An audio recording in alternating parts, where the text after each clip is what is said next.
Maldonado, Tomás. El diseño industrial reconsiderado. El debate sobre la relación productividad-producto. En los años que precedieron a la Primera Guerra Mundial, exactamente de 1907 a 1914, el problema de la productividad industrial es abordado en Alemania en términos de racionalización y de tipificación de los objetos destinados a la producción en serie. Recordemos que en aquellos mismos años, en Estados Unidos el planteamiento era bastante distinto. La productividad industrial estaba considerada como un problema relativo a la totalidad del proceso productivo, considerado como un sistema de relaciones causales entre la organización científica del trabajo en la fábrica y la configuración formal del producto. H. Ford, 1863 a 1947, por ejemplo, estudia la cadena de montaje en función del modelo T y viceversa. En Alemania se descubre en aquella primera fase un enfoque no sistemático del proceso de producción, caracterizado sobre todo por la tendencia a aislar el problema de la forma del producto. Y ello explica que el debate sobre la racionalización y tipificación se presentará en Alemania todo como un debate sobre el aspecto exterior de los objetos de uso, y en particular sobre la influencia de los estilos decorativos de moda entonces respecto a las exigencias de la productividad. En 1907, H. Mutesius, 1861 a 1927, pronuncia en la Escuela Superior de Comercio de Berlín la famosa conferencia sobre Die Bedeutung des Kunstgewerbes, la importancia del arte aplicado, que es una durísima toma de posición al respecto. En aquellos años, el Kunstgewerbe alemán todavía seguía las aberrantes modalidades formales de los estilos decorativos heredados de la tradición del gusto de la era victoriana, el neoegipcio, el neogriego, el neogótico, el neochino, el neorrenacentista. Sucedáneos e imitaciones festejan su propio triunfo, constataba sarcásticamente Mutesius. ¿A qué se debía que la sociedad guillermina permaneciera obstinadamente aferrada a una tal tradición de gusto? Según Mutesius, la explicación debía buscarse en las pretenciosas actitudes de Parvenu, de una determinada clase social, la de los burgueses mejor situados, obsesionados por el deseo de aparentar más. Con ello recogía el tema de The Theory of the Leisure Class 1899 de T. Veblen, 1857 a 1929, probablemente sin haberlo conocido. La exteriorización de la riqueza mediante la adquisición ostentatoria de objetos costosos, lo que Veblen había llamado la conspicuous consumption. Observemos que tanto en Mutesius como en Veblen los objetos costosos son examinados desde un ángulo nuevo, como agentes de la dinámica clasista de la sociedad. Pero el auténtico gran mérito de Mutesius estriba en haber pasado más allá de la interpretación sociocultural de estos objetos, es decir, en haber examinado también las posibles implicaciones económicas productivas. Con el trabajo que exigen estos objetos lo observa en la misma conferencia de 1907 la materia prima no se utiliza como es debido, y por ello ante todo se malgasta un colosal patrimonio nacional de materia prima, y además se le añade un trabajo inútil. Un año más tarde, a los 1870 a 1933, utilizará casi el mismo argumento para negar la legitimidad a todo objeto provisto de ornamentación. La ornamentación es una fuerza de trabajo derrochada, y por lo tanto, es salud malgastada. Siempre ha sido así. Pero hoy, esto significa también material malgastado y en definitiva, capital derrochado. Como era de esperar, la conferencia de Mutesius en Berlín provocó una durísima reacción por parte de muchos industriales y artistas que precisamente defendían el tipo de Kunstgewerbe denunciado por Mutesius. Pero otros se pusieron a favor suyo. Por ejemplo, el industrial P. Bruckmann, el representante de las Dresdner Werkstätten W. Dorn, el escritor y crítico J. A. Lux. Actitudes muy similares a la de Mutesius adoptaron también los artistas y arquitectos P. Behrens, 1863, 1940, R. Riemerschmidt, 1868 a 1957, J. Olbrich, 1867 a 1908, J. Hoffman, 1870 a 1956, Th. Fischer, 1862 a 1938, F. Schumacher, 1869 a 1947, W. Preis, 1873 a 1955. Estas adhesiones contribuirán al nacimiento, en Múnich, en octubre de 1907, del Deutsche Werkbund, una nueva asociación cuya finalidad consiste, según declaran sus estatutos, en ennoblecer el trabajo industrial, o profesional o artesanal, en una colaboración entre arte, industria y artesanía, por medio de la instrucción, la propaganda y una firme y compacta toma de posición frente a estas cuestiones. Con todo, el Bergbom no resultará tan compacto como podría hacer pensar la originaria adhesión a las ideas de Mutesius. En realidad, muchos de sus miembros consideraban errado atacar globalmente la ornamentación. El problema, decían, no consiste tanto en rechazar el ornamento, como en sustituir el inmoral de los estilos tradicionales por el moral del estilo moderno. Era el punto de vista que ya había sostenido H. van de Velde, 1863 a 1957, en 1901 en su libro Die Renaissance im modernen Kunstgewerbe. En esta defensa de la ornamentación, o por lo menos de la ornamentación considerada moral, ya estaba contenida, en forma embrionaria, la posición que el propio Van de Velde, en abierta oposición con Mutesius, adoptó en el Congreso del Bergbom de 1914 en Colonia. En aquella ocasión, y en nombre de la libertad creadora del artista, Van de Velde rechazará la tesis de Mutesius sobre la racionalización y la tipinicación, que en último análisis condenaba una vez más cualquier forma estilística superflua, ya fuera inmoral o moral. No se ha de olvidar que un año antes, 1913, el político liberal de izquierda F. Naumann, 1860 a 1919, en su artículo Bergbom und Handel, ya había señalado el peligro que se ocultaba en el rechazo de toda norma que intentara disciplinar la dinámica productiva. El cambio, escribía, puede tener siempre algo de artístico.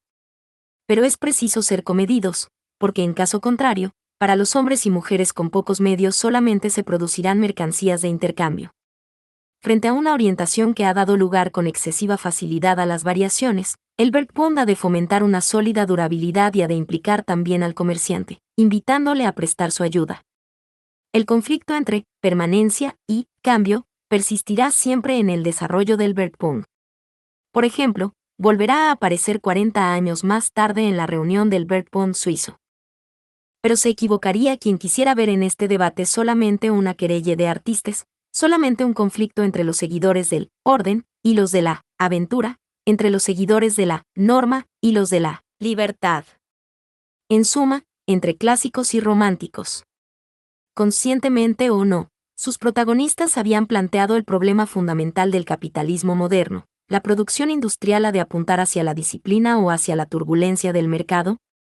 ¿Ha de orientarse hacia una estrategia de profundización controlada o de expansión incontrolada? ¿Hacia una estrategia de pocos o de múltiples modelos de productos? Aunque la posición de Mutesius era más matizada de lo que comúnmente se supone, en líneas generales corresponde a la primera alternativa. En cambio, la de Van de Velde se aproxima a la segunda, y ello, es preciso decirlo, no porque hubiera tenido una preferencia explícita por una estrategia determinada de la producción capitalista, cosa que, en cambio, sucedía con Mutesius, sino porque siempre adoptó una actitud polémica de rechazo de cualquier propuesta de intervención normativa en la forma de los objetos. En realidad, esto es así solo respecto al Van de Velde de las Gelenlysatze de 1914, y no al de Das Neue Weshalb Neues, de 1929. En este punto, hemos de recordar que la característica distintiva del capitalismo alemán, y europeo en general, en los primeros 25 años de este siglo ha sido su avance értico, oscilante, pendular, entre una alternativa y otra. El fenómeno se explica, por lo menos en parte, por el hecho de que, a diferencia de lo que sucedió en Estados Unidos, ni una ni otra iniciativa fue tratada en términos económicos, sino que siempre se insertó en un discurso vagamente cultural. En suma, un discurso en el cual los problemas del reino de la industria eran abordados siempre como problemas del reino del espíritu. De esta manera, las oposiciones entre ambas alternativas resultaban suavizadas, y al fin los papeles respectivos eran intercambiables. Ello resulta evidente cuando se examina, por ejemplo, el itinerario recorrido por la corriente de pensamiento que en Europa prestó su apoyo a la primera alternativa y que podría considerarse, sin olvidar las reservas que se han hecho, como una variante europea del productivismo norteamericano. En Alemania, un representante de esta variante lo es, ciertamente, Mutesius.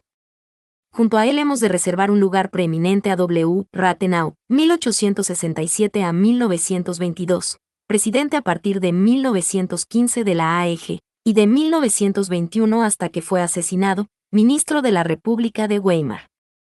En su libro Sur Kritik der Zeit 1911, Rathenau ejemplariza mejor que nadie el modo ambiguo con que la ideología del productivismo se presenta en Europa.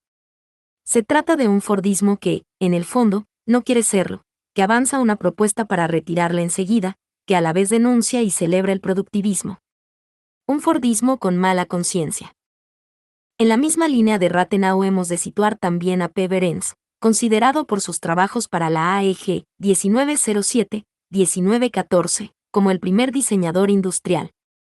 47 en su conferencia Kunst und Technik en el Congreso de Ingenieros Electrotécnicos en Braunschweig, probablemente en polémica con J. A. Lux, autor del ensayo Ingenieur Ästhetik. Behrens examina la relación a menudo conflictiva entre las exigencias estético-expresivas del artista y las técnico-funcionales del ingeniero.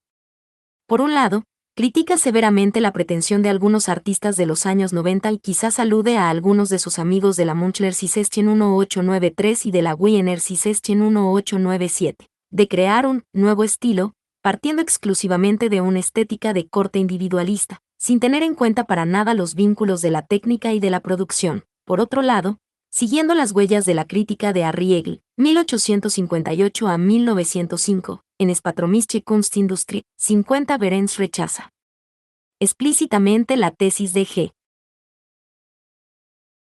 Semper, 1803 a 1879, según la cual el nuevo estilo, o el estilo, haute couture de los productos técnicos, solamente podía surgir de la función y de la materia.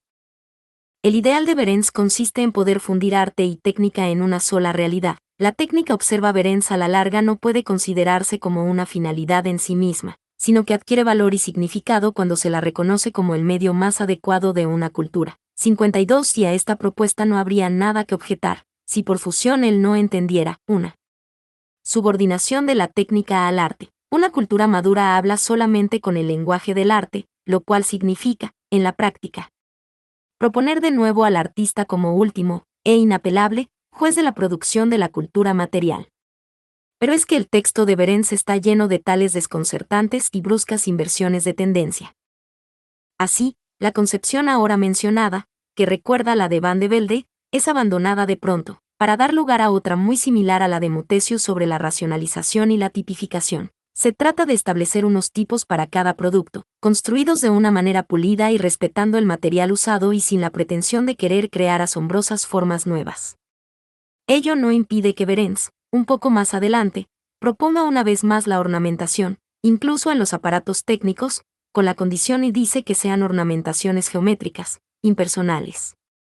Como se ve, los representantes de lo que, en aras a la brevedad, hemos llamado Fordismo alemán o europeo, están muy lejos de ser consecuentes. Y ello resulta todavía más evidente cuando comparamos sus formulaciones teóricas con las del propio Ford, mucho más coherentes y articuladas.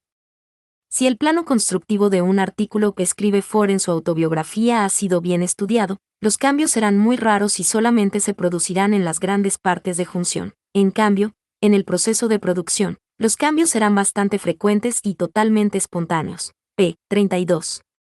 Mis socios no estaban convencidos de que nuestros automóviles hubieran podido quedar limitados a un solo modelo.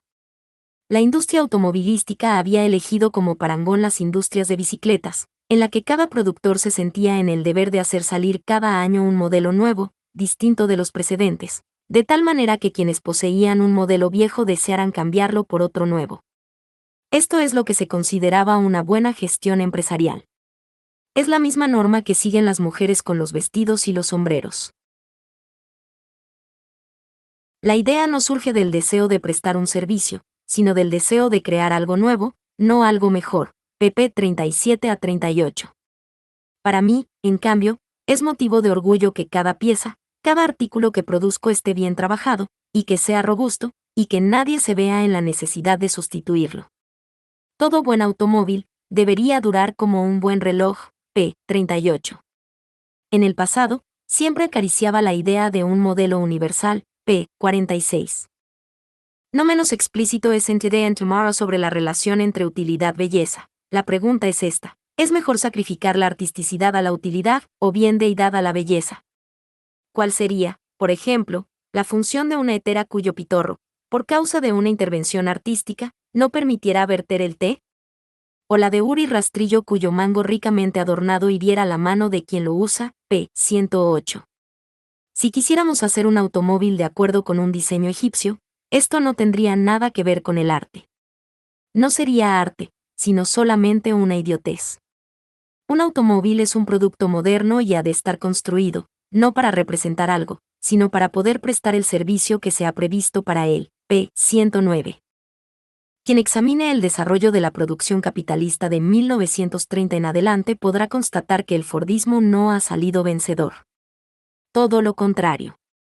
¿Dónde ha ido a parar, por ejemplo, la filosofía fordiana del producto, es decir, la idea del producto como objeto tan estudiado y construido que nadie se vea en la necesidad de sustituirlo?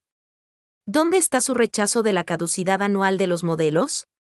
¿Y la importancia atribuida a los factores técnico-económicos, técnico-constructivos, técnico-productivos? ¿Y la defensa de la utilidad y de la función contra el decorativismo? ¿Y el sueño de un modelo universal? Las razones de este fracaso son numerosas, pero la más importante se ha de buscar en la crisis económica que se inició en 1929 y que culminó en 1932, con 12 millones de desocupados. No es necesario recordar aquí que la Gran Depresión convulsionó el desarrollo del capitalismo norteamericano, y no solamente norteamericano. El tema ha sido ampliamente tratado en los últimos decenios, sobre todo por economistas, historiadores y sociólogos. Pero existe un aspecto que hasta ahora ha quedado olvidado. A nuestro juicio, pocos estudios han dado una respuesta convincente a una cuestión que aquí es fundamental, ¿cómo y por qué motivo la crisis ha obligado a la gran industria a abandonar precisamente aquellas máximas de acción que tanta influencia había ejercido sobre el encauzamiento y sobre la ulterior consolidación de la prosperidad de los años 20? La pregunta tiene importancia primordial para nuestro tema, porque entre las muchas máximas de acción repudiadas están las que tienen un papel básico en la doctrina productivista de Ford, en particular, como hemos visto, las que tratan directamente del problema de la configuración formal del producto. No cabe duda de que el Fordismo ha contribuido a la prosperidad de los años 20, pero esta misma prosperidad al final se ha vuelto en contra suya. En 1920 ya se registra una tendencia a la flexión de las ventas del modelo T de la Ford, incapaz de afianzarse frente a los modelos de la General Motors, más atractivos, aunque más costosos. La tendencia se consolidará en los años siguientes y se convertirá en un fenómeno generalizado. Todos aquellos que, como Ford, insisten en la búsqueda de una mayor productividad, no podrán resistir el ritmo de la competencia, en especial si sus productos no corresponden ya a los gustos del público. Este fenómeno se suele explicar por el hecho de que, en la euforia de la prosperidad interesa menos el precio que el estilo y el confort, pero si este es el motivo, ¿por qué la crisis de 1929 abre la vía del reforzamiento en lugar de la debilitación del enfoque antifordista? Una cosa es cierta. Mientras que antes de la crisis la industria norteamericana en el sector de los automóviles y de los electrodomésticos estaba orientada sobre todo hacia una política de pocos modelos de larga duración. Después de la crisis se orienta hacia una política de muchos modelos de poca duración.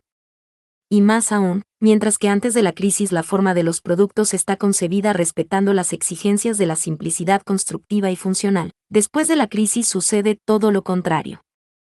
En definitiva, se trata del nacimiento del styling, es decir, de aquella modalidad de diseño industrial que procura hacer el producto superficialmente atractivo, a menudo en detrimento de su calidad y conveniencia, que fomenta su obsolescencia artificial, en vez de su fruición y utilización prolongadas. En definitiva, un programa de derroche para una sociedad que en aquel preciso momento no tenía nada, o muy poco, para derrochar. Esto puede parecer paradójico, y de hecho lo es, pero nos demuestra que el capitalismo es capaz de integrar a su lógica los recursos aparentemente más paradójicos. Es evidente que el styling constituye una extraña respuesta a la crisis, pero es una respuesta, obsérvese bien, muy coherente con las premisas de una estrategia competitiva muy particular. Nos referimos a aquella estrategia que ha consentido pasar del capitalismo tradicional competitivo al actual capitalismo monopolista, de una estrategia que apunta a la reducción del precio a otra que se basa en la promoción del producto. En este contexto, el styling aparece como uno de los principales expedientes para la promoción de ventas, y asume indirectamente el papel de centro neurálgico de aquel gigantesco sistema de engaño y de especulación, que es el capitalismo monopolista. En resumen, uno de los agentes más activos del metabolismo basal de este sistema. Por ello no es una casualidad que los tres grandes pioneros del styling americano hayan comenzado su actividad profesional precisamente en los primeros años de la crisis. Nos referimos a H. Dreyfus, 1904 a 1972, W. D. Teague, 1883 a 1960, y R. Loewy, 1893 a 1986. Recordando este periodo, Dreyfus escribe, eran los años de la depresión, el inicio de los años 30, cuando la parálisis económica aferró al país. Los productos industriales cumplían la función para la cual habían sido pensados, pero salían de las cadenas de montaje con una enervante monotonía. Cuando los negocios se fueron a pique, las diversas fábricas empezaron la guerra de precios. Pero entretanto algunos industriales más perspicaces habían llegado a comprender que para superar sus dificultades se debía perfeccionar el servicio que los productos prestan, hacerlos más convenientes para el consumidor, y a la vez mejorar su aspecto. Algunos han defendido el styling como expresión de creatividad popular auténtica. Otros han preferido ligarlo a la problemática del kitsch. Ambas interpretaciones han sido sometidas a críticas. A la primera se le ha imputado cierta ingenuidad de juicio, al considerar el estilismo de elaboración sofisticada de los centros de estudios de la gran industria como un testimonio de la creatividad popular. A la segunda, cierta superficialidad en el examen al establecer un vínculo que ignora la complejidad sociocultural de la problemática del kitsch.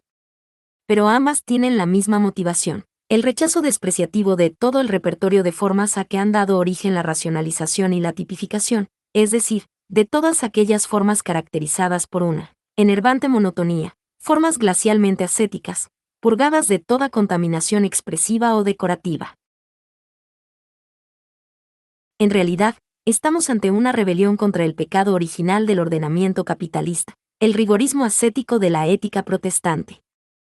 El fordismo había introducido el puritanismo en el trabajo y en la vida del trabajador. En realidad, la organización científica del trabajo y el control de la vida privada del trabajador había contribuido, por así decirlo, a domar al operario, transformándolo en el famoso gorila amaestrado de Taylor. Pero también el producto del trabajo reciente de esta influencia, al gorila amaestrado, corresponde el producto amaestrado. Al ascetismo en el trabajo y en la vida del trabajador, corresponde el ascetismo en la forma de los bienes producidos. Pero si bien el gorila amaestrado, por lo menos en el trabajo, puede ser siempre útil, el producto amaestrado se ha convertido en un obstáculo para las nuevas exigencias del capitalismo monopolista. Ahora éste exige la irracionalidad del mercado, y no, como antes, su racionalidad. La consecuencia de la nueva estrategia es el producto irracional, es decir, el producto capaz de implicar, tanto en la fase de concepción como en la de producción, o en la de distribución, la mayor cantidad de trabajo improductivo posible. El tema está en estrecha relación con otro, bastante discutido hoy, que se refiere al destino del funcionalismo, del diseño industrial en la arquitectura y el urbanismo.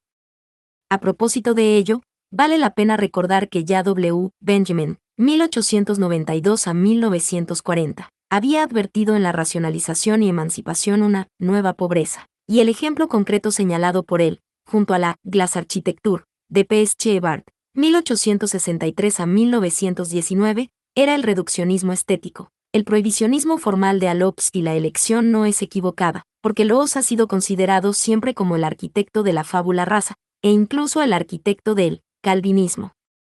Siguiendo las huellas de Benjamin, también Th. W. Adorno, 1903 a 1969, recoge en Funcionalismus Eute 1966 el tema de los orígenes puritanos del pensamiento de Loos y del funcionalismo en general. Y partiendo de estas observaciones críticas, y de otras, hoy se extiende la tendencia a condenar en bloque el funcionalismo. Tácita o declaradamente, lo que se quiere condenar es el productivismo. Sin duda la temática es demasiado rica para que pueda ser discutida de una manera exhaustiva aquí. Con todo, podemos decir una cosa, la única opción posible no puede estar, como se pretende, entre la nueva pobreza del funcionalismo y la vieja riqueza del styling, entre el design y el anti-design, entre el objeto racional y el objeto irracional. Si esta lectura te está siendo útil, No olvides darle un me gusta y suscribirte, para que te enteres de los próximos textos que subiré de la cursada.